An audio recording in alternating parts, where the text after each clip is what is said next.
Hello student, नमस्कार सभी को। मैं सविता एक बार फिर से आप सभी का स्वागत करती हूँ अपने परिवारदायक एग्जाम्स अड्डा पे। आप सब कैसे हैं? आई होप आप सब अच्छे होंगे, मस्त होंगे। चलिए शुरू करते हैं आज का सेशन। उम्मीद है आप सब अच्छे से अपनी तैयारी कर रहे होंगे। तो स्टार्ट करते हैं बिना किसी देरी के साथ आज की शानदार क्लास को। तो पहला क्वेश्चन है आज का, वह कौन सा स्थान जिसकी स्थिति तीन समुद्रों के मिलन पर स्थल पर है? ऑप्शन ए हो जाएगा Lakshadweep, option B Kolkata, option C Kanyakumari, option D point. तो आपको इन चार ऑप्शन में से राइट आंसर बताना है। तो हम बात करते हैं कन्याकुमारी की। तो ये बंगाल की खाड़ी और अरब सागर और हिंद सागर मिलते हैं। इस स्थान को त्रिवेणी संगम भी कहा जाता है। कन्याकुमारी भारत के तमिलनाडु राज्य के कन्याकुमारी जिले में स्थित एक नगर है। तो राइट आंसर हो जाएगा option B Kanyakumari. Option C right answer हो जाएगा। अगला प्रश्न है, किस राज्य में मानस टाइगर रिजर्व स्थित है? Option A Telangana, option B Madhya Pradesh, option C Assam, option D Kerala.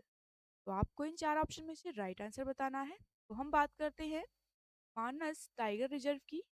Assam राज्य में मानस टाइगर रिजर्व स्थित है और ये भूटान के रॉयल मानस नेशनल पार्क से सटा हुआ है। ये मानस नदी पर तैरता मानस नदी ब्रह्मपुत्र नदी की सहायक नदी। तो आपको इन चार ऑप्शन में से राइट आंसर बताना है। मानस टाइगर रिजर्व स्थित है असम राज्य में। ऑप्शन सी वाले बच्चे बिल्कुल करेक्ट हो जाएंगे। तो हम चलते हैं अगले प्रश्न की ओर। अगला प्रश्न है, निम्नलिखित में से कौन सी पर्वत श्रृंखला भारत में प्राचीनतम है? Option A Nilgiri, option B Satpura, option C Aravalli, option D हो जाएगा पश्चिमी घाट। तो आपको इन चार ऑप्शन में से राइट आंसर बताना है। हम बात करते हैं पर्वत श्रृंखला के बारे में कुछ इंपॉर्टेंट फैक्ट। भारत का सबसे पुराना पर्वत है ये अरावली पर्वत श्रृंखला। करीब 870 मिलियन साल पुरानी है। अरावली पर्वत श्रृंखला का सबसे ऊंचा शिखर हो जाएगा गुरु शिखर। ये माउंट आबू में है और इसकी ऊंचाई 1722 मीटर है। कौन सी पर्वत श्रृंखला भारत में प्राचीनतम है? तो ये हो जाएगी Aravalli. Option C right answer हो जाएगा। अगला प्रश्न है, भीमबेटका किसके लिए प्रसिद्ध है? ऑप्शन ए गुफाओं के लिए, ऑप्शन बी बौद्ध, ऑप्शन सी हो जाएगा खनिज के लिए, ऑप्शन डी सोन नदी का उद्गम। तो आपको इन चार विकल्प में से राइट आंसर बताना है। तो हम देख लेते हैं कुछ इंपॉर्टेंट फैक्ट भीमबेटका के बारे में। भीमबेटका गुफाएं आदि मानव द्वारा बनाए गए शैल चित्रों को के लिए प्रसिद्ध हैं। भीमबेटका गुफाएं मध्य भारतीय पठार के दक्षिणी किनारे पर विंध्य पर्वत की तलहटी में स्थित। तो आपको इन चार ऑप्शन में से राइट आंसर हो जाएगा। भीमबेटका किसके लिए प्रसिद्ध है? तो ये प्रसिद्ध है गुफाओं के लिए। ऑप्शन ए राइट आंसर हो जाएगा। तो हम चलते हैं अगले प्रश्न की ओर। अगला प्रश्न है हमारा, मैथेन बांध किस नदी पर स्थित है? ऑप्शन ए हो जाएगा उत्तरी कोयल, ऑप्शन बी दामोदर नदी, ऑप्शन सी स्वर्णरेखा नदी, ऑप्शन डी हो जाएगा बराकर नदी। तो आपको इन चार ऑप्शन में से राइट आंसर बताना है। बराकर नदी। आप लोगों को इन चार ऑप्शन में से राइट आंसर बताना है। तो हम बात करते हैं मैथेन बांध के बारे में कुछ इम्पोर्टेंट फैक्ट। ये बांध झारखंड के धनबाद जिले में स्थित है। ये बांध पर बनी झील 265 वर्ग किलोमीटर में फैली हुई है। इस बांध का निर्माण 1948 में हुआ था। बराकर नदी के बीच नागपुर पहाड़ से होकर बहती है। मैथेन बांध बराकर नदी पर स्थित है। ऑप्शन डी राइट आंसर हो जाएगा। हम चलते हैं अगले क्वेश्चन की ओर। अगला प्रश्न है, विश्व का सबसे ऊंचा ज्वालामुखी किस देश में स्थित है? Option A Japan, option B Ecuador, option C हो जाएगा भारत, ऑप्शन डी कनाडा। तो आपको इन चार ऑप्शन में से राइट आंसर बताना है। तो हम बात करते हैं सबसे ऊंचा ज्वालामुखी के बारे में। दुनिया का सबसे ऊंचा ज्वालामुखी कोटोपैक्सी इक्वाडोर में है। ये दक्षिण अमेरिका के एंडीज पर्वत में स्थित है। ये एक सक्रिय ज्वालामुखी है। इसकी ऊंचाई 5,897 मीटर है। सबसे ऊंचा ज्वालामुखी हो जाएगा ये स्थित है इक्वाडोर में। ऑप्शन बी राइट आंसर हो जाएगा। तो हम चलते हैं अगले क्वेश्चन की ओर। अगला क्वेश्चन है, कोची बंदरगाह कहाँ स्थित है? ऑप्शन ए कोंकण तट पर, ऑप्शन बी हो जाएगा मालाबार तट, ऑप्शन सी उत्तरी सागर तट पर, ऑप्शन डी मंडल तट पर। तो आपको इन चार विकल्प में से राइट आंसर बताना है। तो हम तब तक देखते हैं कोची बंदरगाह के बारे में। कोची बंदरगाह अरब सागर, लक्षद्वीप और हिंद महासागर के बीच स्थित है। ये मेमना झील के दो द्वीपों पर बना हुआ है। कोची बंदरगाह केरल राज्य में स्थित। तो ये स्थित है मालाबार तट पर। ऑप्शन बी राइट आंसर हो जाएगा। अगला प्रश्न है, मुस्लिम लीग की स्थापना श्रेय किसे जाता है? ऑप्शन ए हो जाएगा मोहम्मद अली जिन्ना, ऑप्शन बी हो जाएगा Khan Abdul Ghaffar Khan, option C Syed Ahmad Khan, option D हो जाएगा सलीमुल्लाह व आगा खान। आपको इन चार विकल्प में से राइट आंसर बताना है। तो हम देख लेते हैं मुस्लिम लीग के बारे में कुछ इंपॉर्टेंट फैक्ट। 1906 को ढाका में अखिल भारतीय मुस्लिम लीग की स्थापना की गई थी। ये मुसलमानों के लिए अलग निर्वाचक मंडल की मांग करता था। मुस्लिम लीग की स्थापना का श्रेय किसको जाता है? तो ये हो जाएगा राइट आंसर आप लोगों का ऑप्शन डी सलीमुल्लाह व आगा खां। ऑप्शन डी राइट आंसर हो जाएगा। अगला प्रश्न है, कांग्रेस 1929 का अधिवेशन जिसमें पूर्ण स्वराज का लक्ष्य घोषित किया गया था वह कहाँ पर हुआ था? ऑप्शन ए हो जाएगा मुंबई, ऑप्शन बी हो जाएगा Lahore, option C Kolkata, option D Madras. तो आपको इन चार ऑप्शन में से राइट आंसर बताना है। तो हम बात करते हैं कांग्रेस का 1929 का अधिवेशन के बारे में। 1929 का भारतीय कांग्रेस का वार्षिक अधिवेशन तत्कालीन पंजाब प्रांत की राजधानी में हुआ था। इस अधिवेशन के अध्यक्ष कौन है? तो ये हो जाएंगे जवाहरलाल नेहरू जी चुने गए थे। तो राइट आंसर हो जाएगा आप लोगों का ऑप्शन बी लाहौर। चलते हैं अगले प्रश्न की ओर। अगला प्रश्न है, वे विषय जिन पर केंद्र व राज्य सरकारें दोनों कानून बना सकती हैं। ऑप्शन ए संघ, ऑप्शन बी समवर्ती सूची, ऑप्शन सी राज्य सूची, ऑप्शन डी अवशिष्ट सूची। आपको इन चार ऑप्शन में से राइट आंसर बताना है। इन पर केंद्र व राज्य सरकारें दोनों कानून बना सकती हैं, कौन सी सूची है? तो हम बात करते हैं समवर्ती सूची के बारे में। समवर्ती सूची में शामिल विषयों पर कानून बनाने का अधिकार केंद्र व राज्य सरकार दोनों को है। संविधान के लागू होने के समय समवर्ती सूची में 47 विषय थे। समवर्ती सूची भारत के संविधान की 7वीं अनुसूची में दी गई। राइट आंसर हो जाएगा ऑप्शन बी समवर्ती सूची। चलते हैं अगले प्रश्न की ओर। अगला प्रश्न है, भारतवर्ष में सबसे अधिक कॉफी उत्पादक राज्य कौन सा है? ऑप्शन ए हो जाएगा Kerala, option B Tamil Nadu, option C Karnataka, option D Paschim Bangal. तो आपको इन चार ऑप्शन में से राइट आंसर बताना है। भारतवर्ष में सबसे अधिक कॉफी उत्पादक राज्य कौन सा है? तो देखते हैं हम कर्नाटक राज्य के बारे में कुछ इंपॉर्टेंट पॉइंट देखते हैं। कर्नाटक राजभाषा कन्नड़ है। कर्नाटक में बांदीपुर बाग आरक्षित क्षेत्र है। कर्नाटक का पुराना नाम मैसूर था। मैसूर राज्य का गठन 1956 को हुआ था। तो अधिक कॉफी उत्पादक राज्य हो जाएगा ऑप्शन सी कर्नाटक। तो चलते हैं अगले प्रश्न की ओर। अगला प्रश्न है, निम्नलिखित में से कौन सा रोग एक वायरस द्वारा होता है? ऑप्शन ए हो जाएगा डिप्थीरिया, ऑप्शन बी हैजा, option C malaria, option D हो जाएगा हेपेटाइटिस। तो आपको इन चार ऑप्शन में से राइट आंसर बताना है, कौन सा रोग एक वायरस द्वारा होता है। तो हम बात करते हैं हेपेटाइटिस के बारे में। हेपेटाइटिस बी और सी वायरस से होने वाले हेपेटाइटिस लंबे समय तक चल सकता है। हेपेटाइटिस वायरस के 5 प्रमुख प्रकार हैं, जिन्हें जिन्हें प्रकार में देखते हैं ए, बी, सी, डी और ई कहा जाता है। कौन सा रोग एक वायरस द्वारा होता है? तो ये हो जाएगा हेपेटाइटिस। ऑप्शन डी वाले बच्चे बिल्कुल करेक्ट हो जाए। अगला प्रश्न है हमारा, सिक्किम एक नया राज्य कब बना? ऑप्शन ए हो जाएगा 30वें संशोधन द्वारा, ऑप्शन बी संशोधन द्वारा, ऑप्शन सी हो जाएगा 35वें संशोधन द्वारा, ऑप्शन डी 36वें संशोधन द्वारा। तो आपको इन चार विकल्प में से राइट आंसर बताना है। सिक्किम एक नया राज्य कब बना? तो हम बात करते हैं सिक्किम के बारे में। भारत का 22वां राज्य 15 मई 1975 को बना। सबसे कम आबादी वाला और भारतीय राज्यों में दूसरा सबसे छोटा राज्य है।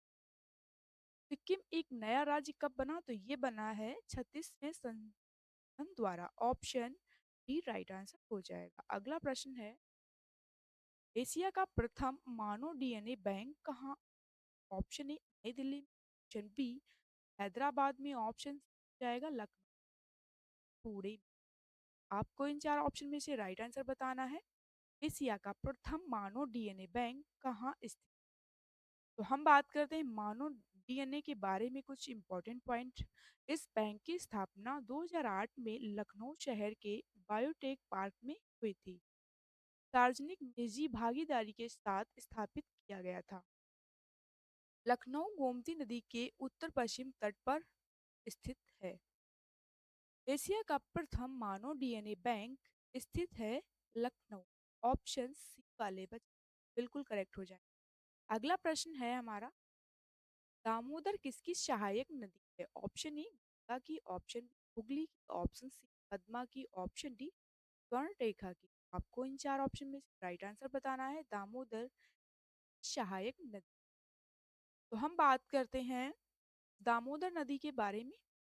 ये झारखंड के छोटा नागपुर पठार से निकलती है और पश्चिम बंगाल में बहती है। और दामोदर नदी की लंबाई हो जाएगी 5,592 किलोमीटर। दामोदर घाटी में भारत के प्रमुख कोयला और खनिज क्षेत्र हैं। दामोदर किसकी सहायक नदी है? ये हो जाएगी Hooghly. Option B right answer हो जाएगा। अगला प्रश्न है, सर्वप्रथम लोहे निर्माण विभाग की स्थापना किसने की? ऑप्शन ए अलाउद्दीन खिलजी ने, ऑप्शन बी हो जाएगा फिरोज शाह तुगलक ने, ऑप्शन बलबन ने, ऑप्शन डी इल्तुतमिश। आपको इन चार ऑप्शन में राइट आंसर बताना है। सर्वप्रथम लोहे निर्माण विभाग की स्थापना। तो हम बात करते हैं फिरोज शाह तुगलक के बारे में। फिरोज शाह तुगलक ने दिल्ली सल्तनत के गुलाम वंश का शासक था। ये भाई जूना खां में जौनपुर नामक शहर बसाया। लोहे निर्माण विभाग की स्थापना की है फिरोज शाह तुगलक ने। ऑप्शन बी राइट आंसर हो जाएगा। चलते हैं अगले प्रश्न की ओर। अगला प्रश्न है, इलेक्ट्रॉन वोल्ट इकाई होती है? ऑप्शन ई ऊर्जा की, ऑप्शन बी हो जाएगा इलेक्ट्रॉन की आवेश की, ऑप्शन सी विभवांतर की, ऑप्शन डी। आपको इन चार ऑप्शन में से राइट आंसर बताना है। इलेक्ट्रॉन वोल्ट इकाई होती है किसकी? हम बात करते हैं इलेक्ट्रॉन वोल्ट की। तो इलेक्ट्रॉन वोल्ट इकाई इलेक्ट्रॉन द्वारा प्राप्त ऊर्जा की मात्रा है और ये एक वोल्ट के विद्युत विभवांतर से। इलेक्ट्रॉन वोल्ट इकाई होती है ऊर्जा की। ऑप्शन ए राइट आंसर हो जाएगा। चलते हैं अगले क्वेश्चन की ओर। अगला लेटेराइट मिट्टी कहाँ पाई जाती है? ऑप्शन ए उत्तर प्रदेश में, ऑप्शन बी पंजाब में, ऑप्शन हिमाचल प्रदेश में, ऑप्शन डी महाराष्ट्र में। तो आपको इन चार विकल्प में से बताना है लेटेराइट मिट्टी कहाँ पाई जाती है। तो हम बात करते हैं लेटेराइट मिट्टी के बारे में कुछ इंपॉर्टेंट पॉइंट। ये मिट्टी महाराष्ट्र के तटीय क्षेत्र और पश्चिमी घाटों में पाई जाती है। ये मिट्टी अम्लीय प्राकृतिक होती है। लेटेराइट मिट्टी में लोहे और एल्यूमीनियम की मात्रा ज्यादा होती है। ये मिट्टी महाराष्ट्र कर्नाटक, आंध्र प्रदेश, उड़ीसा, केरल आदि के दक्षिणी भाग में पाई जाती है। लैटेराइट मिट्टी कहाँ पाई जाती है? तो ये पाई जाती है महाराष्ट्र में। ऑप्शन डी राइट आंसर हो जाएगा। अगला प्रश्न है, भारतीय राष्ट्रीय कांग्रेस के लाहौर अधिवेशन जहां पूर्ण स्वराज की मांग उठाई गई, इसकी अधिवेशन की अध्यक्षता निम्न में से किस? Option E Mahatma Gandhi ji, option D हो जाएगा सुभाष चंद्र बोस, ऑप्शन डी लाला लाजपत राय ने, ऑप्शन डी हो जाएगा पंडित जवाहरलाल नेहरू। आपको इन चार ऑप्शन में से राइट आंसर बताना है। तो हम बात करते हैं कांग्रेस के लाहौर अधिवेशन के बारे में। कांग्रेस के लाहौर अधिवेशन 1929 में पंडित जवाहरलाल नेहरू अध्यक्षता की। पहली बार कांग्रेस ने अपना लक्ष्य पूर्ण स्वराज को बताया। कांग्रेस अधिवेशन का लाहौर अधिवेशन तत्कालीन पंजाब प्रांत की राजधानी लाहौर में हुआ था। राइट आंसर हो जाएगा आप लोगों का ऑप्शन डी, पंडित जवाहरलाल नेहरू ने।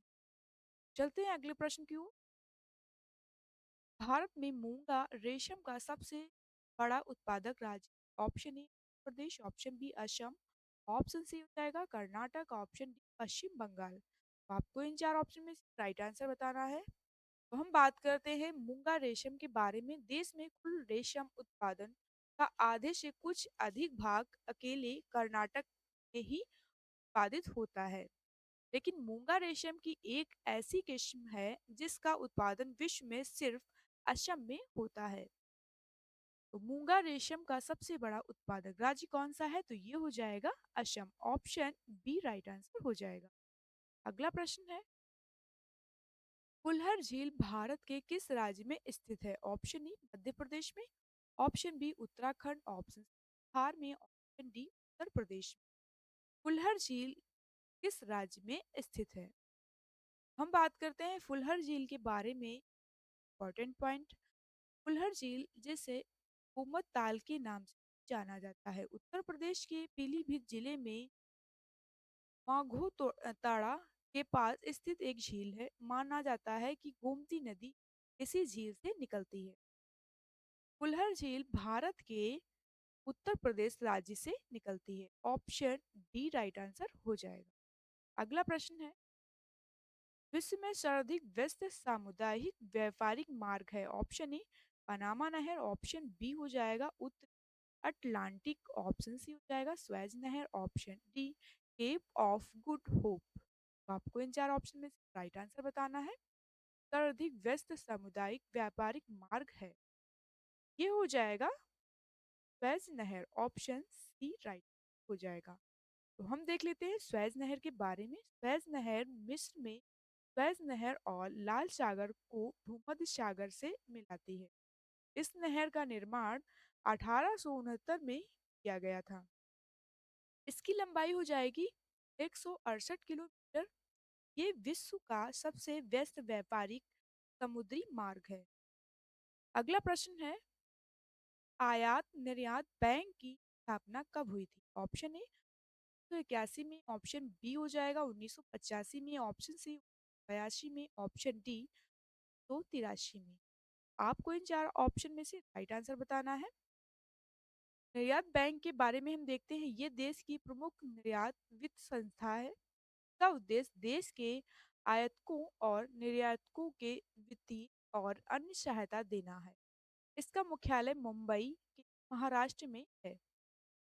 तो आयात निर्यात बैंक की स्थापना हुई थी 1982 में। ऑप्शन सी राइट आंसर हो जाएगा। अगला प्रश्न है, 1907 के भारतीय राष्ट्रीय कांग्रेस के सूरत के वार्षिक अधिवेशन के अध्यक्ष थे। ऑप्शन ए दादा भाई नरोजी, ऑप्शन बी हो जाएगा गोपाल कृष्ण गोखले, ऑप्शन सी बाल गंगाधर तिलक, ऑप्शन डी हो जाएगा आरसी दत्त।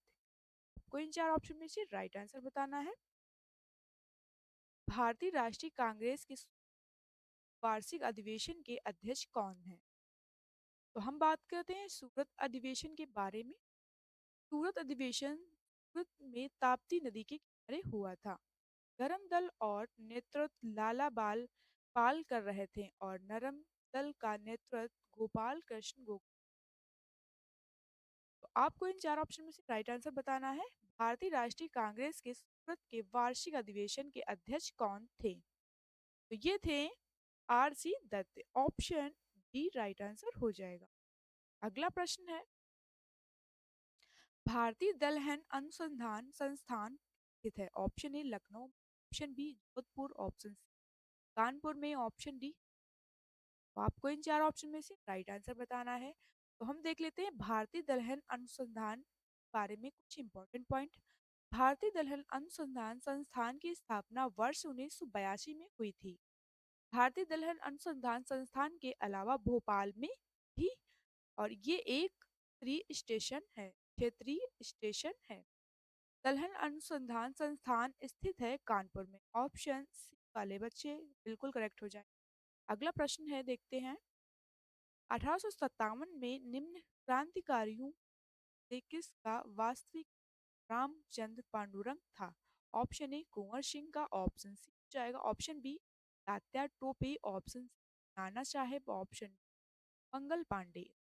चार ऑप्शन में राइट आंसर बताना है। इसका वास्तविक नाम रामचंद्र पांडुरंग था।